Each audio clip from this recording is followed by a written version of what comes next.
everyone, and welcome to the Grit and Grace podcast. I am your host, Tonya Bruton from Texas, and I'm so glad that you're here today. Today is episode 20 of the Grit and Grace podcast, and our show topic today is when God chooses not to heal, living with chronic illness. And my special guest for this episode is my beautiful firstborn daughter, Cara Foulks. I'm going to go ahead and bring her on. Hi, Cara. Hi. Hey, great to have you on the show today. Again, you were on my show a while back when we did the one about living with disability, I believe. But anyways, I'm glad to have you back. Do you want to say hi to everyone? Hello. How's everyone doing? I'm doing good. Good. So I was just letting them know the title of the show today is When God Chooses Not to Heal, Living with Chronic Illness. And so Cara was born with Biliary Atresia, which is a birth defect that happens to like one in so many thousand children. And it happened to be my first child. And what that is in simplest terms, Cara was born without a common bile duct to drain her liver from her intestine. So she required a liver transplant. So she had her first transplant when she was 8 months old. This was in 1992. And I had to give her part of my liver since she got so sick and on the waiting list. And we got several livers come in, but they either weren't a match or they weren't any good. So she got so sick that we had to I had to give her part of mine. Now, we live in Texas, and again, this was in 1992. They had only been just starting out to do living related liver donation. This was a very new procedure. As a matter of fact, we were the fourth people in the state of Texas to do that. I don't know if you knew that, Cara, but I was only the fourth person in the whole state to do that surgery.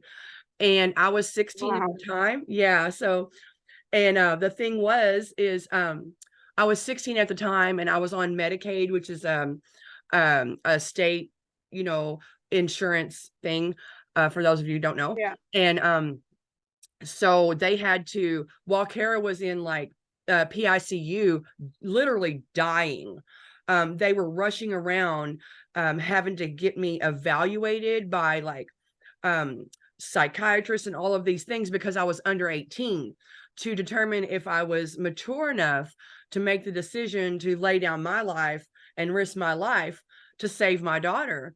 And I thought that was kind of crazy because I'm like, well, I'm old enough to have the baby. I should be old enough to save the baby. But anyways, yeah. So we went through all that. And like I said, Cara was 8 months. We were both in the hospital. She was in there, I think, for about 2.5 months just for that surgery. And I think I was in there almost a month. And so, and then moving along over the years, Cara never did like, she would do well for time, certain, small length of times, but really she never did well for very long because she would just keep getting infections and different things with the liver. And that was a real complicated procedure. I don't want to like bore you guys with the details, but she eventually, when she was 5 years old, that liver failed and she had to have another liver transplant. So that was the second organ transplant. So, but then as she got older and continued to get sick, again, with infections, they would put her on these major heavy antibiotics. Well, those antibiotics ruined her kidneys. So then she developed nephrotic syndrome. And then Cara, how old were you? Do you remember? Unfortunately, I lose memory when it comes to your age, around about the age when you started dialysis. Do you remember that?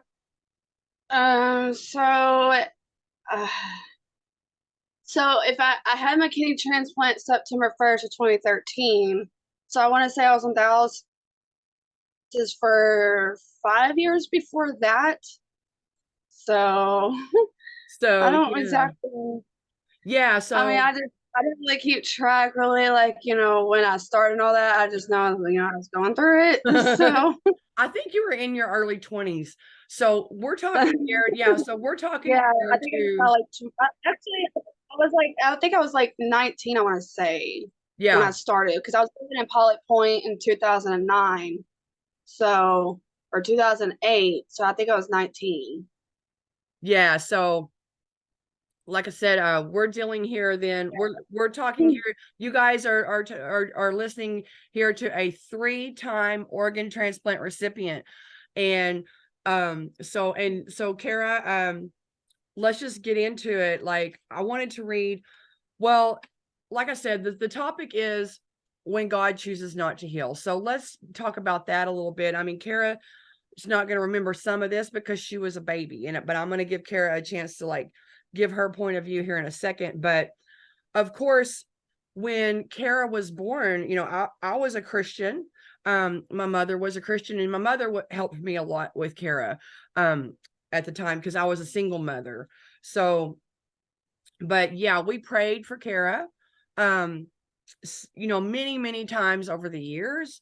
We took her to church. We had her prayed for by, preachers, pastors.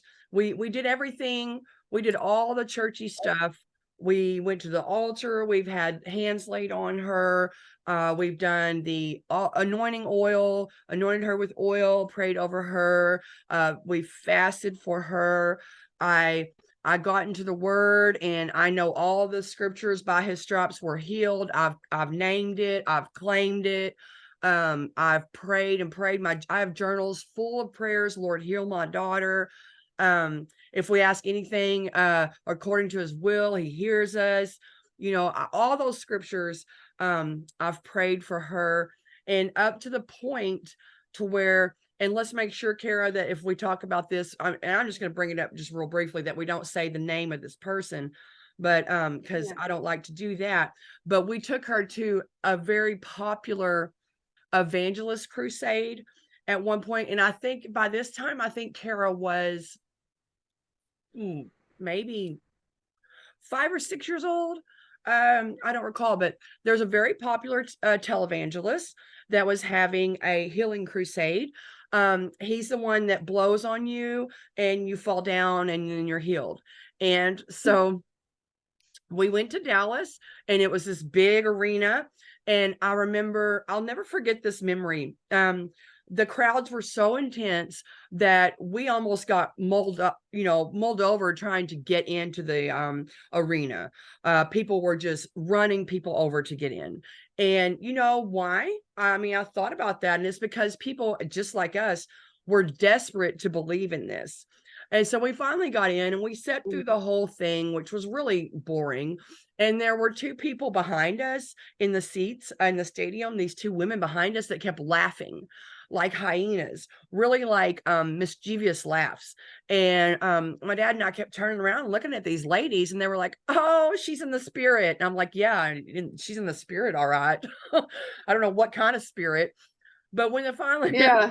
yeah, when the thing was finally over, or when it come to the end where he can blow on you and you can fall down and get healed, we went to grab Cara out of this, and to take her down there to try to get in line and make our way down there. And she had fell asleep during the whole thing because she was young, and it, like I said, it was really boring. But she had fell asleep. And I mean, Cara, you were little, so I hope you don't get mad, but she had No. she kind of wet her pants, so we couldn't even do, when we woke up, we couldn't take her down there. So we got disappointed, Yeah. but we realized nothing was going to come of it anyways. I mean, Yeah. I don't want to say.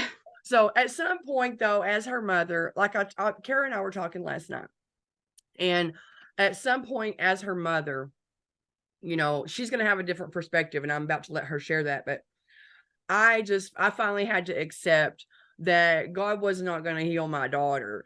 And I had to come to terms with that. I did go through some times of bitterness and resentment.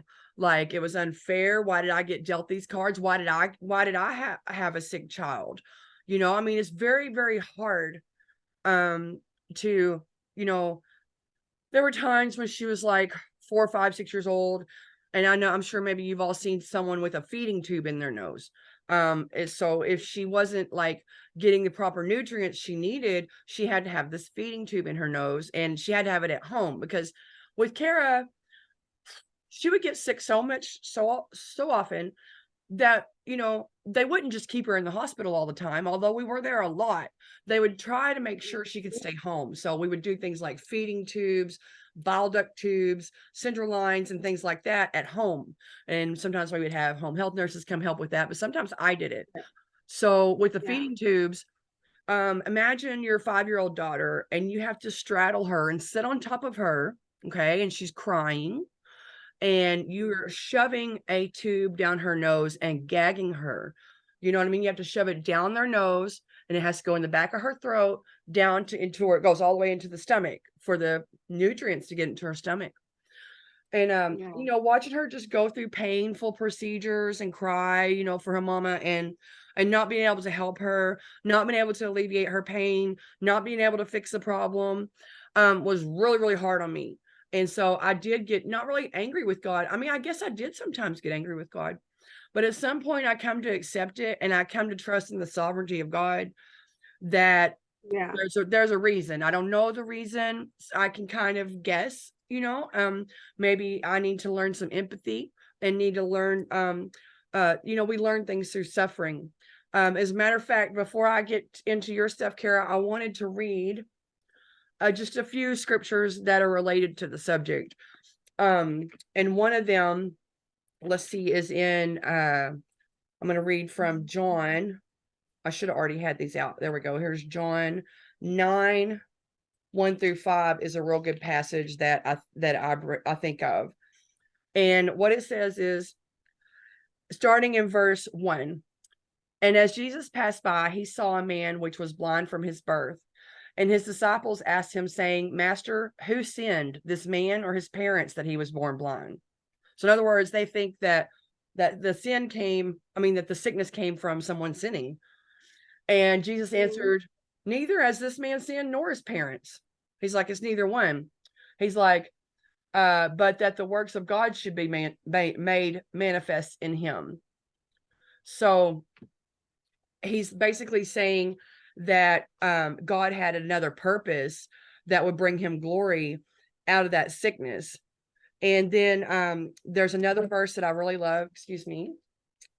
Make sure another verse that I really love, and that is in 2 Corinthians is this is a real familiar passage to some of you. But basically, Paul is talking about the Apostle Paul, 2 Corinthians 12, verses 6-10. So what Paul was saying is, he was talking about how he gets all these revelations from God, like these deep, deep, deep revelations from God. That's how he's writing, this letter. And he says, so he's basically saying, unless I should be exalted above measure through the abundance of the revelations. So in NIV, he says, so to keep me from being conceited, right? Or prideful, because he's getting all these revelations from God.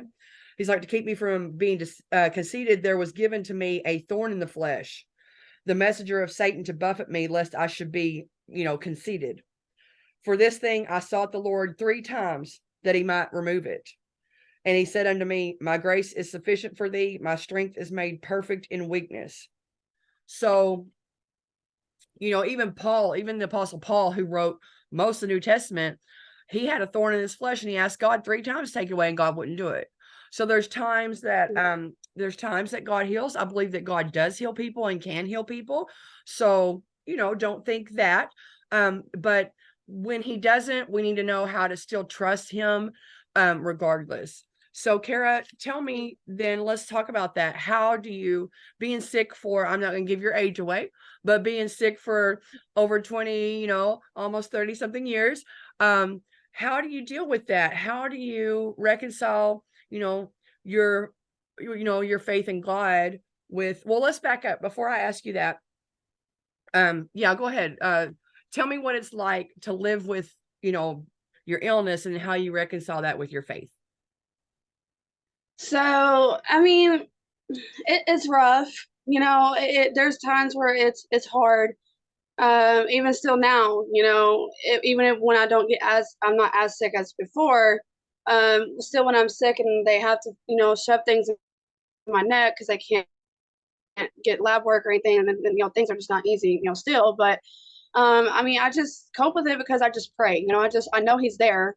I know He's there with me, so I'm safe. I feel, I feel, I have, I feel okay. um, I cope with it, just by having strength and faith, really. I mean, Well, you that's the know, thing. Yeah. You've always had really strong faith, and I've never understood it. But there was something you yeah. said to me last night, and when I asked you, have you ever been angry with God? And I like what you said. You said, you like describe that. You said as a child you weren't really So, mad. basically, so like I said, I'm not gonna say I wasn't angry or recall that, or remember that or whatever, but that I haven't, been that way, because of how sick I was. But I do remember somewhat, when I was in my teenage years, because of how bad it was. I was, crying. I was like, why me? I don't understand why I'm so sick. God, I don't want to be sick. I just take it away, or, heal me or make me feel better. Most times it was, I was crying out to Him to please heal me at the time, and so I can feel better and not so sick. But I at the time when I was young, I believed in God, and I knew, who He was and everything. But I just didn't, I was confused as to why at the time, why is He didn't make having me, suffer. And so I just, was confused about the whole spiritual situation, and just was sad and hurt. Not really, mad at Him, but for, making me go through it, but just sad and hurt, and just was crying to Him, Lord, why, and I was just confused, because I was like, I was that young. I mean, I knew who He was and believed in Him, but at the time I was like, I didn't understand, why He would have me go through that. But then as I got older, I feel like He opened up to me to show me why, I went through that, and why I'm still going through it. Because, He has, even though it wasn't healed all the way, to me, in my perspective, now I'm okay with going through this. I'd rather go through it than be healed completely, in my perspective, because to me it gives me strength and a gift, and to always smile and be okay. Like I'm always very positive. I'm very positive. I have a good attitude. I'm happy all the time. And that's the best feeling ever, especially whenever you're going through hard things and you have that. Because that's a gift He gave me, is to, and to also be able to fight through other battles, because He gave me this to keep battling and going through that's so hard. So anything that comes my way, I know how to deal with anything else, because He wouldn't give me something that I would not be able to handle. Right. The So Bible I feel says, like He gave me that because He knew I could handle everything else too if I can go through this. So yeah, I mean, right, right. I mean, the Bible says, I mean, and people say this all the time, God won't put on you more than you could stand or more than you can bear. But yeah, that inside yourself, and that's what's interesting to me is that, you know, I guess, I've heard people say that. I just thought of that people say that sick kids have a certain closeness to God. And that's what it yeah, was we were talking about last night. I was saying, wow, you really, like, at a young age had a spiritual connection with God, because you're saying, yeah, when you got older, I like how you say He opened it up to me. In other words, like He yeah, revealed it to you, the purpose of right. it. And it happened when you were Mhm. pretty young. Yes. Yeah. Um, Yeah. so So, you kind of told me, I like how you say that you see it as a gift. mhm. That takes some strength. And Yeah. yeah, and for you guys listening or watching, Cara does smile all the time. That is, she's speaking the truth there. She smiles all the time. She's Like, always happy. I'll tell you an example. Yeah, I will tell you, like, I could tell them example, like, just recently, they're like, she looks like she, because I was in the hospital for a UTI and kidney infection. So they always have to give me these IVs in my neck. And so I'll get back into the OR room and they were like, oh, she's going to need Versed. She's going to need this or that, because she's going to freak out because it's going in her neck. And I just smiled and I'm like, God's here. I'm not worried, and just smiling away. And they were like, more nurses or doctors come in. They're like, what the heck? Like, why? How can she be so happy and laughing, smiling right now? Like, they're literally like, you're a happy girl. And I'm like, for you to get something stuck in your neck, I mean, this is crazy. And I'm like, well, I mean, and I mean, through Christ, God strengthens me every time. So I believe, Well, that was always your He's favorite there every verse. step of the ways. Yeah, that was Huh? your favorite. Yeah, Philippians 4:13. Yep. Yeah, 4:13 I'll never was always forget your it. favorite I verse. learned that verse, matter of fact. Yeah, I learned that verse and started reading it, and and it was my favorite. I think whenever I was like maybe 5 or 6 or 7 is when I started saying it when I was sick in the hospital, and and like the time when I had this semi wreck. This is the time I really knew he was real because he had had his angels talk to me, and I was like, we're fixing it in the wreck. I was warning you and Mima at the time, my grandma, and it was way, way, way far behind when I get to the hospital, and soon enough that thing, hits us, and we're like, what? Then when I get to the hospital, she was like, how did you know we were gonna get in that wreck? Because he was so far behind us. I was like, well, the angels were telling me, you guys are fixing it in the wreck.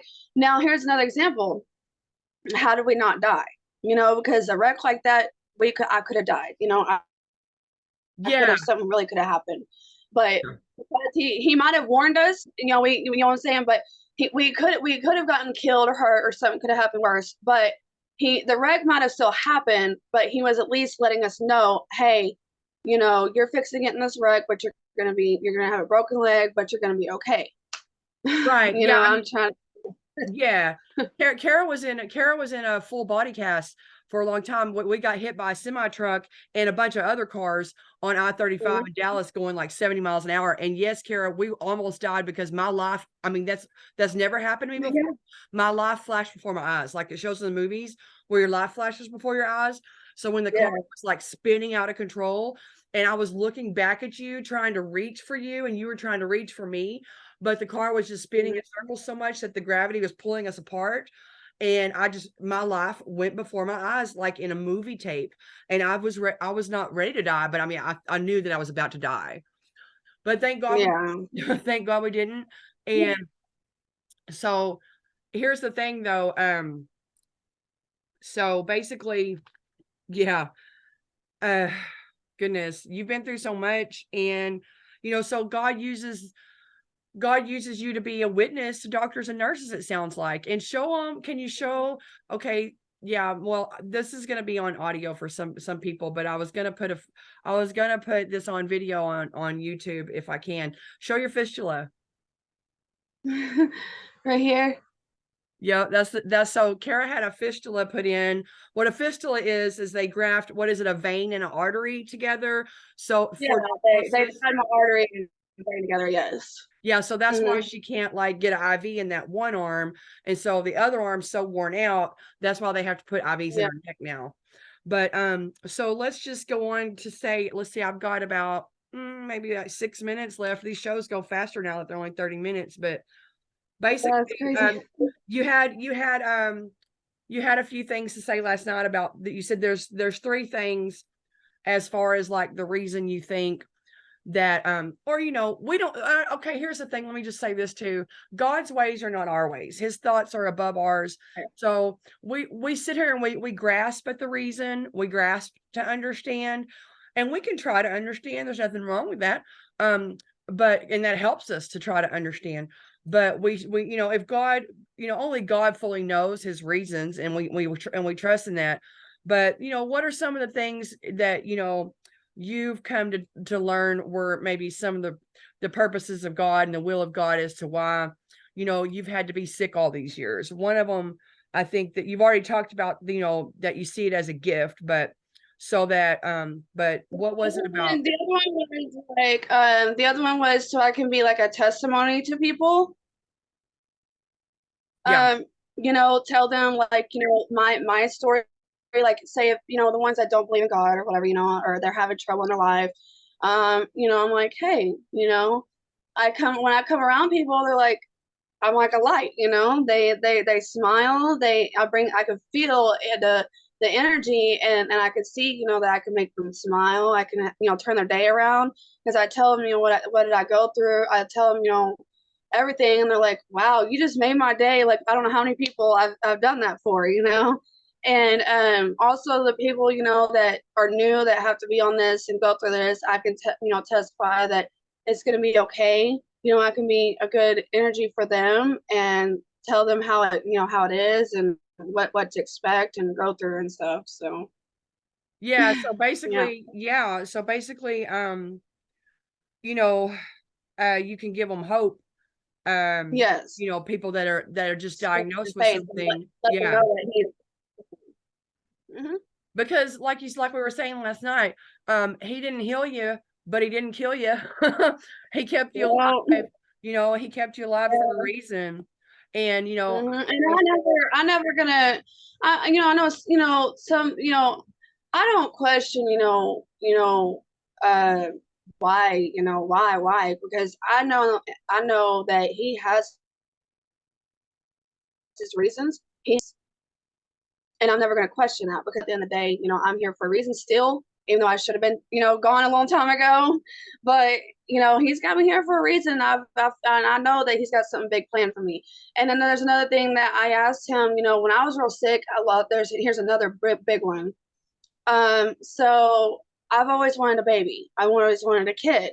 Oh yeah. And the doctors, they swore up and down that this is crazy. This is gonna blow their mind a little bit, but because with all the health issues I have, the doctors are like, you can't have a kid. You're gonna die because of your health. It's not gonna be able to take care of that baby, or you're not gonna be able to carry it. You could die after you give birth. And so one day I just kept praying. I was like, God, I really want to be a mother. I want to experience that because I was afraid myself that I would never be able to have kids. And so it kind of hurt me, you know. But I put my faith in it and I prayed and I asked. I was like, God, I want a boy to, protect me, love me, take care of me and show me real love. And so I prayed for a boy and one kid, and that's what I got. He blessed me with a baby, and I found out I was pregnant. I was like, oh my gosh. And they were like so worried the whole time. But the thing is, that was crazy is my whole pregnancy, I had no issues. I had no complications. It was great. I went into, my water broke on its own. When God, felt that my body was okay, it can only carry it this far. And then he was perfectly healthy. Nothing happened. I mean, I had to have an emergency C-section, but he's perfectly healthy, which I thank God every day. The biggest thing I think for is that he gave me that gift also for gifting me. He blessed me with a baby, and he's a sweet boy, and but Amen. he's healthy as can be, and I thank him every day that he's healthy, so that way, because I feel like he blessed him to be healthy and gave me a healthy child because he knows that I'm already going through illnesses, and when he gets older he could take care of me. Amen. So Yeah, so that's awesome. So again, Cara's a testimony of how, you can live with chronic illness, you can live with suffering, but not suffer. With the grace of God, she's able to have a happy attitude. God did keep her alive and did give her a child, and we're very grateful. So while God does heal, he'll also give you the grace to walk through it when he doesn't. So let's trust God, trust his sovereignty, and lean on his grace and mercy, right? So I just thank God for your testimony, and thanks for coming on, Cara. Y'all tune in next week for episode 21. This will be downloaded to or uploaded to YouTube and Spotify by Thursday. Make sure you subscribe, like, watch, and share with your friends, and tell them all to watch. And so until next time, I thank you for listening to the Grit and Grace podcast. Bye-bye.